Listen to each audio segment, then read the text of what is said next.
இந்நாள் இனிய நாளாக அமைய ராமானுஜர் திருவடியை பற்றி பரந்தாமனை அறிவோம். தினம் ஒரு நாராயணீயம்.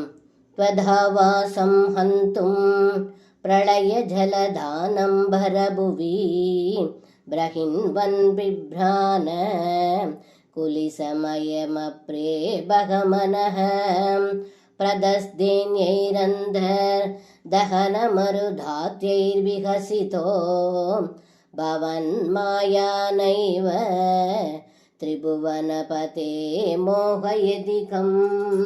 இந்த பாடலுக்கு அர்த்தம்: ஏ குருவாயிரப்பா, தங்களுடைய இருப்பிடமான கோகுலத்தை அழிக்க நினைத்த இந்திரன் தன்னுடைய ஐராவதத்தின் மேலேறி கொண்டும் தன்னுடைய வஜ்ராயுதத்தை கையில் ஏந்தி கொண்டு பிரளயகால தேவதைகளை ஏவினான். இச்செயலை கண்ட அக்னி, வாயு முதலிய தேவர்கள் மனதிற்குள்ளே எள்ளி நகைத்தார்கள். ஏ குருவாயிரப்பா, தங்களுடைய மாயையானது யாரையும் மயக்கச் செய்யுமே என்று இந்த பாடலில் பட்டத்ரி சொல்கின்றார். சர்வம் கிருஷ்ணார்ப்பணம். ஸ்ரீ குருவாயூரப்பன் திருவடிகளே சரணம்.